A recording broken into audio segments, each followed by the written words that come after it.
Chers collègues, voici au terme de cette plénière qui consacre la fin de la procédure d'adoption de ce texte important.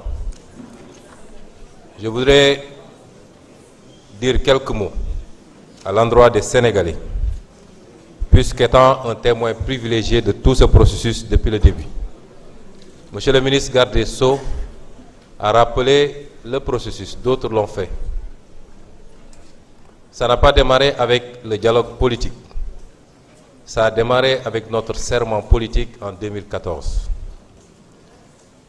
Les engagements qui viennent d'être intégrés dans la Constitution adoptée ont traversé tout le parcours politique, nos engagements, aux élections législatives de 2017, à la présidentielle de 2019, dont j'étais le candidat, aux différentes échéances de 2022, jusqu'à l'élection présidentielle de 2024 et l'élection législative de 2024. Le président de la République a souhaité convoquer un dialogue national. Certains veulent nous faire croire qu'il faut institutionnaliser avant toute réforme, avant toute expression du pouvoir constituant, il faut convoquer. Et ceux qui en font un droit, eux-mêmes ne constituent qu'une minorité dans le pays.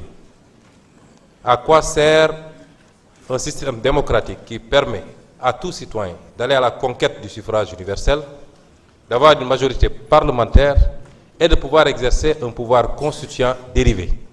Si ce pouvoir devait être exercé par d'autres citoyens non investis d'une quelconque légitimité, sous le couvert de la société civile ou de partis politiques. Le dialogue est important, mais il n'est pas institutionnel. Ce dialogue a existé. Le président a souhaité convoquer un dialogue politique. J'étais de ceux qui avaient dit, et qui lui avaient dit, que le Sénégal n'avait pas besoin, en son temps, de dialogue politique. Nous avions besoin d'un dialogue sur l'économie. Je lui ai dit ça dans son bureau, et je l'ai répété en réunion de bureau politique. Le président a tenu à faire un dialogue politique auquel PASTEF les Patriotes a assisté au même titre que beaucoup d'autres formations politiques, d'organisations de toute obédience. Il n'y a pratiquement pas une seule disposition de cette réforme constitutionnelle qui n'ait été consacrée par ce dialogue politique. S'il y en a, c'est à la limite une ou deux, pas plus. Tout ce qui a été matérialisé est issu de ce dialogue politique. Parler de dialogue, vous m'excuserez du terme, c'est faire de la diversion. Le dialogue a eu lieu. À l'issue de ce dialogue, un rapport a été transmis au président de la République par ceux qui l'avaient mandaté pour conduire ce dialogue. En l'occurrence, le Dr Cheikh Gueye et son équipe. Vous avez tous suivi la remise officielle de ce rapport que nous avons tous. Ensuite, le président de la République a éprouvé le besoin de mettre en place un comité technique constitué de juristes pour transcrire les propositions de ce dialogue en texte. Certains, je peux les citer dans ce comité, il y avait le professeur Babacar Gaye, le juge Souleymane Teliko, Biram Sen de la DGE, et j'en passe et j'en passe. Cette équipe a pris encore des mois pour travailler sur les textes qu'elle a remis au président de la République également. À l'issue de cette étape, le président m'a fait convoquer, moi personnellement, pour me remettre dans une clé USB l'ensemble des textes qui avaient été rédigés par ce comité. Et m'a demandé de mettre en place une équipe de travail pour affiner ces textes.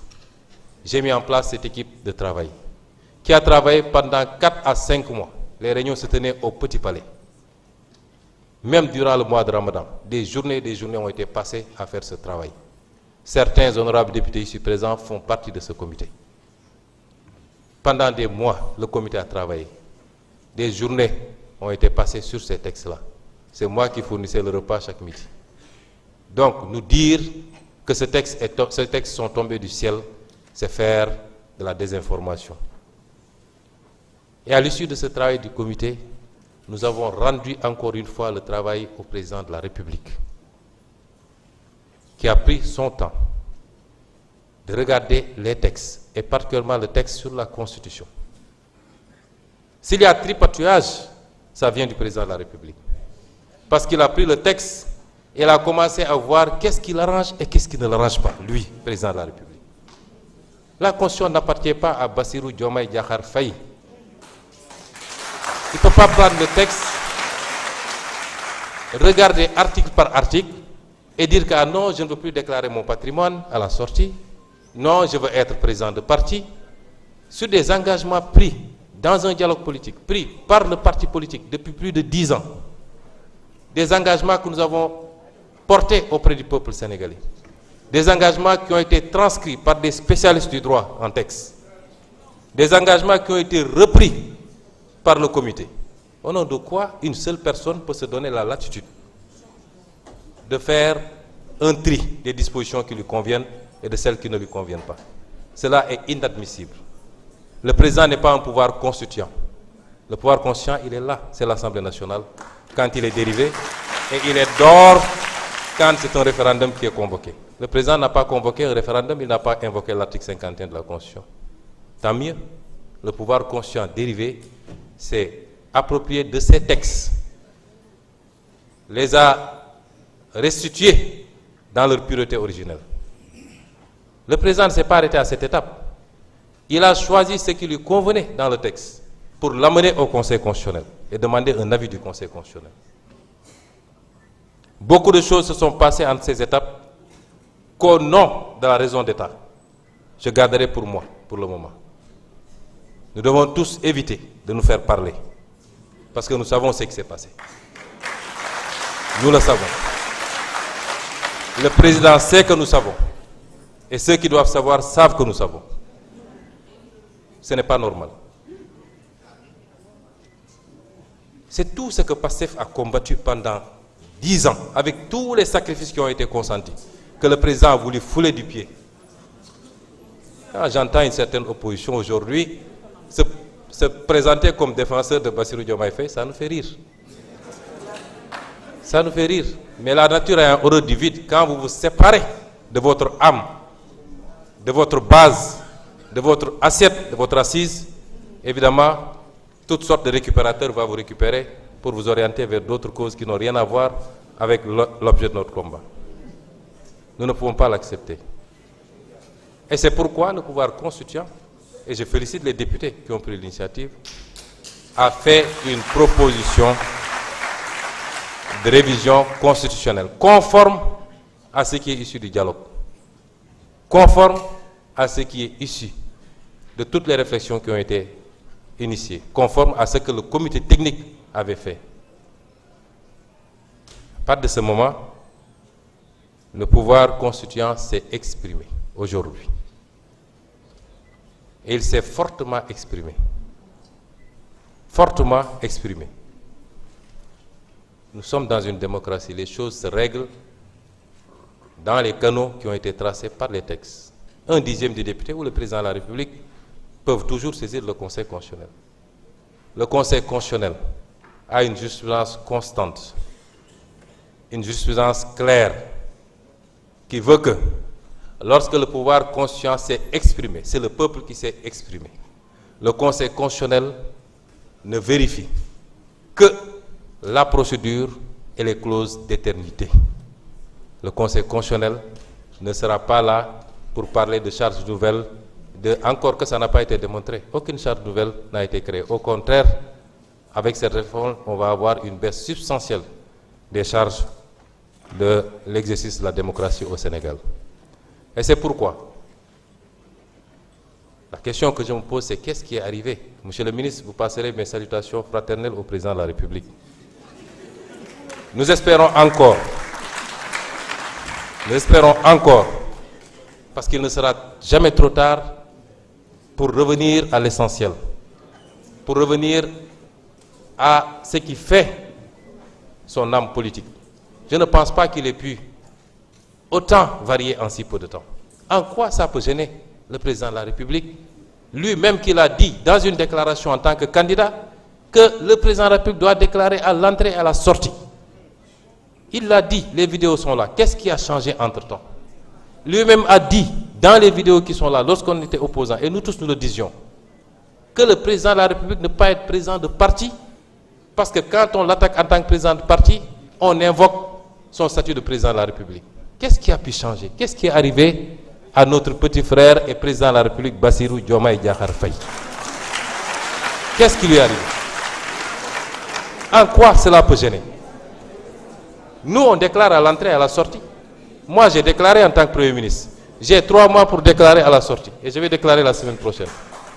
Pourquoi le président de la République ne déclarerait pas à l'entrée et à la sortie? Quel est le problème?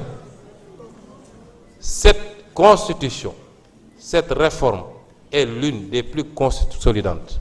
L'une qui nous permet de faire des pas de géant dans le perfectionnement de la démocratie sénégalaise, dans la transparence dans la gestion publique.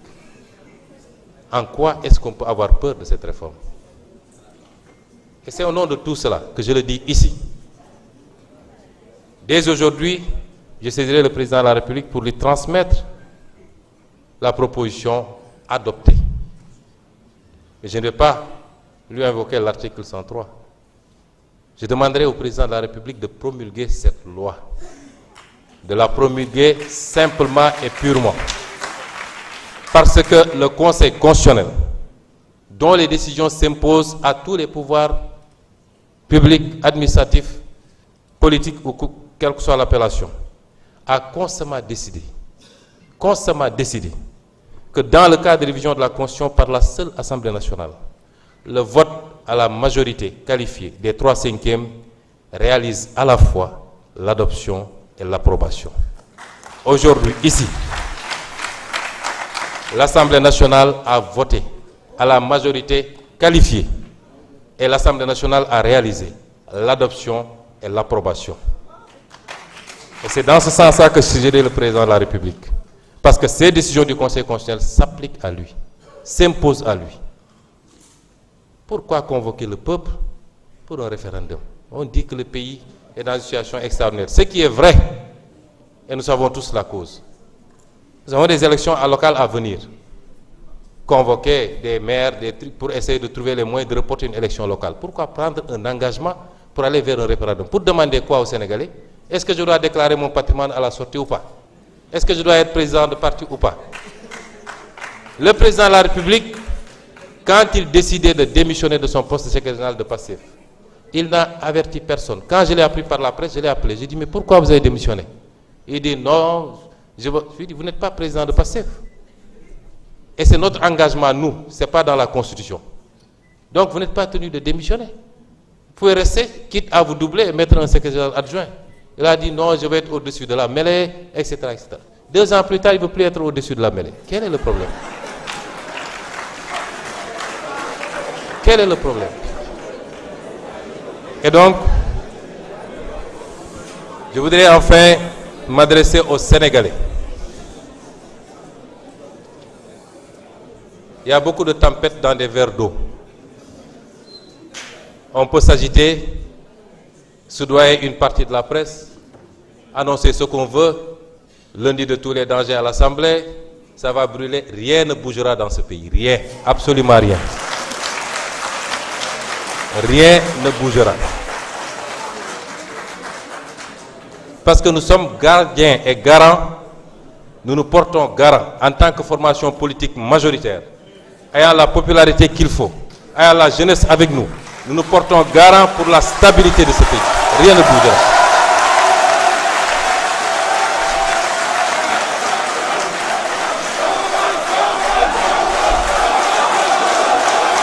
Je vous prie d'éviter les manifestations bruyantes.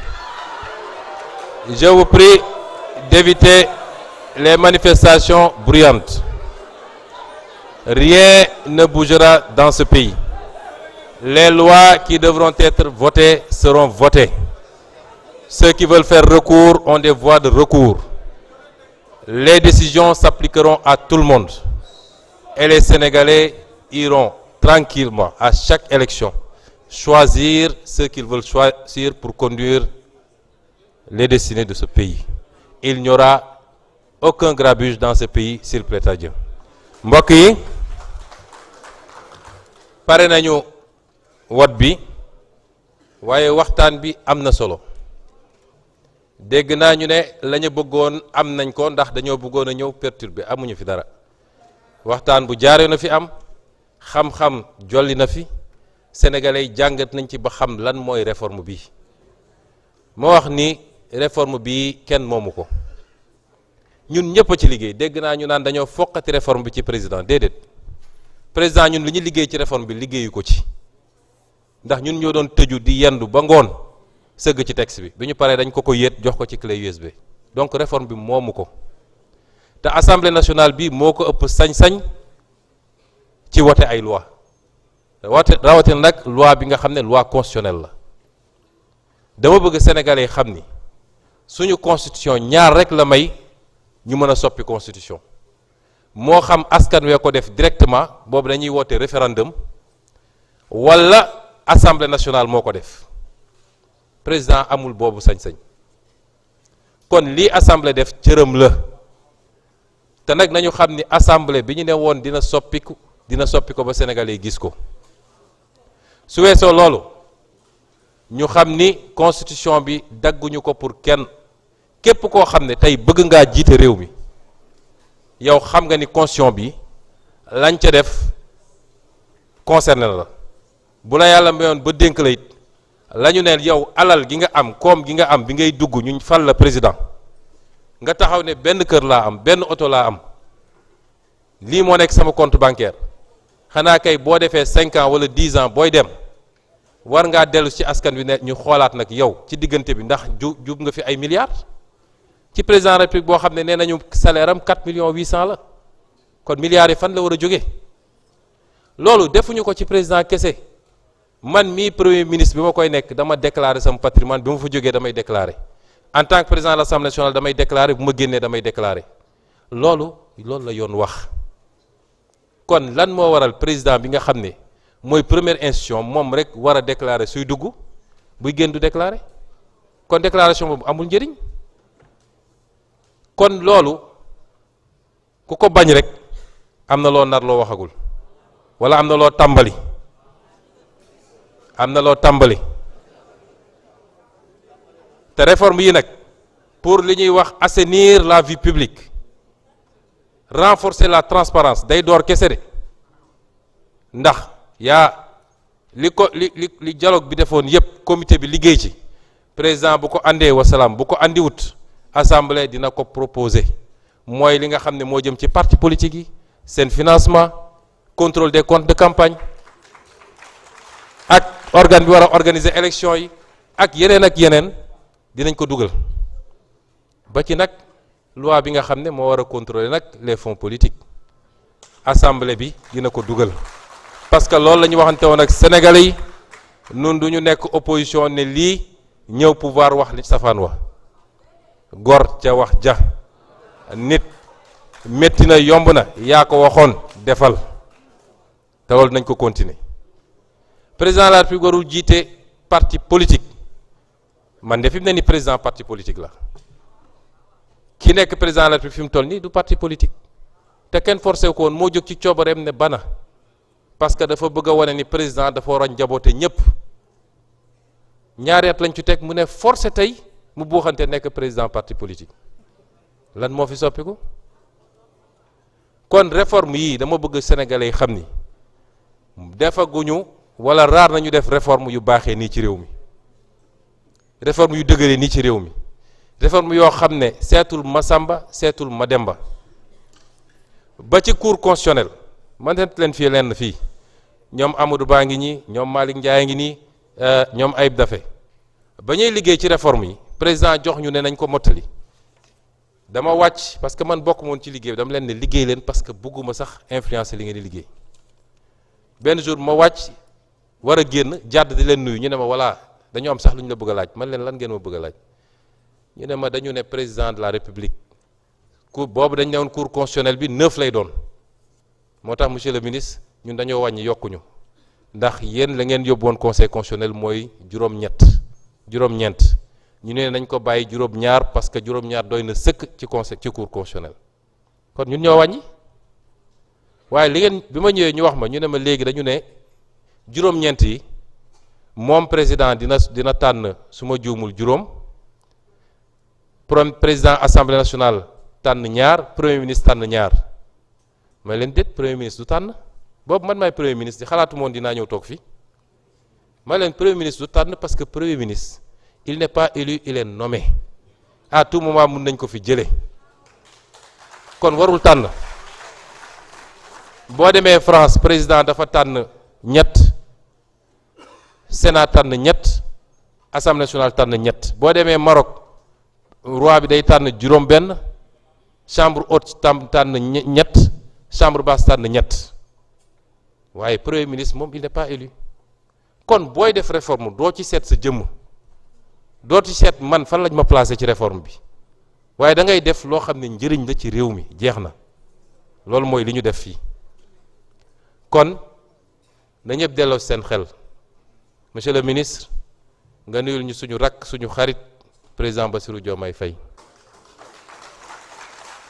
lii defuñu ko contre moom defuñu ko contre kenn te it li ma koy ñaan mooy politique ak nguur jarul yenn yi parce que histoire day nettali moo fi waxoon lii ñëw génn ci lii de jaar fële na fexe ba dëppoog ay engagement am te engagement am mooy engagement parti bii di Pastef loolu tax sénégalais yi wóoluñu man la sénégalais yi miinoon man la sénégalais yi xamoon miin ma donte xam nañu benn ci suñu gars yi kon bi ma demee ba tële fii la ñu doog a gis ni balaa candidat mën a jàll soxla woon nañ ne moom mooy diw kon engagement yi te diw mooy Pastef kon engagement yi ñu jëloon ak askan wi na ci ngoy loolu mooy suturaam mooy wéy gu rafetam mooy muccam te mu bañ a déglu ña nga xam ne démb ak barki démb ñun bañuy sonn ñoom ñu ngi taxaw jàkkaarloog ñun ne faw ñu fetal ñu mu bañ a déglu ñooñu kon assemblée bi adopté na la ca des mooy le conseil constitutionnel wax muy wax gu leer nañ conseil constitutionnel dafa ne procédure bi ñett la initiative day am adoption am approbation am su doon loi boo xam ne loi simple la bu ñu paree rek dañuy yónnee président ne ko adopteel ne ko promulguer mu am 6 jours ci délai de recours ak 8 jours ci délai de promulgation sur des procédures ordinaires waaye bu dee constitution comme charte bu am solo la mooy charte bi gën a dëgër ci réew mi moo tax ñu ne bu ñu adopté ba pare dañuy dem phase approbation ñu ne président nag ñaari choix la am imma mu ne mbir mi damay woo askan wi yëpp référendum ñu def ko benn scrutin référendum du élection scrutin la damay woo askan wi yëpp ñi bindu ci fichier électoral bi yëpp muy 7 millions wala lu ko ëpp kenn ku nekk ñëw ñu def campagne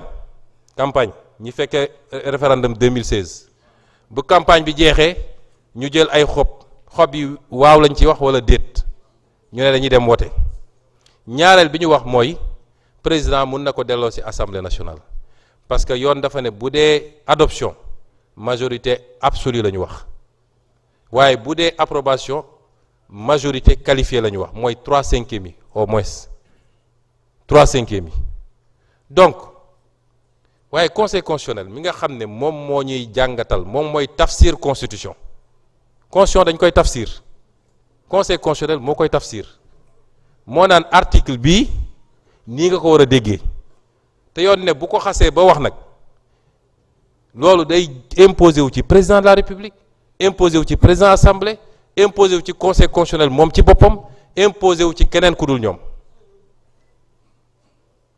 président de la république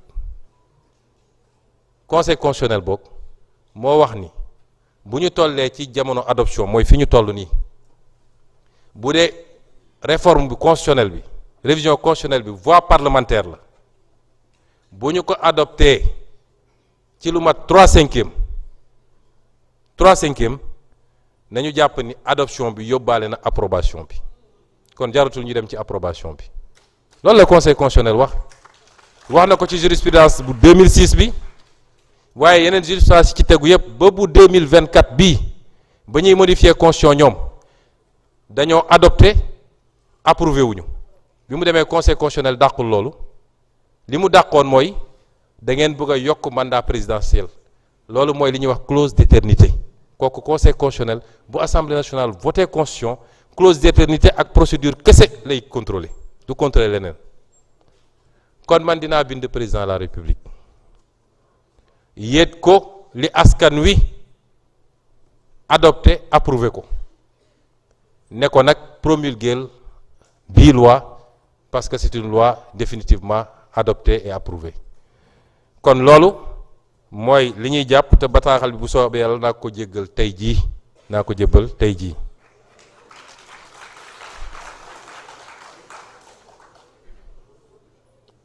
Mes chers collègues, l'ordre du jour étant épuisé, je propose à l'Assemblée de lever la séance et de reprendre nos travaux demain, mardi 30 juin 2026 à 10 heures pour le débat d'orientation budgétaire suivi de la clôture de la session ordinaire unique 2025-2026.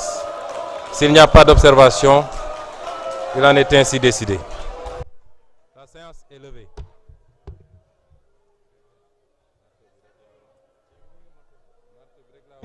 À 10 heures pour le débat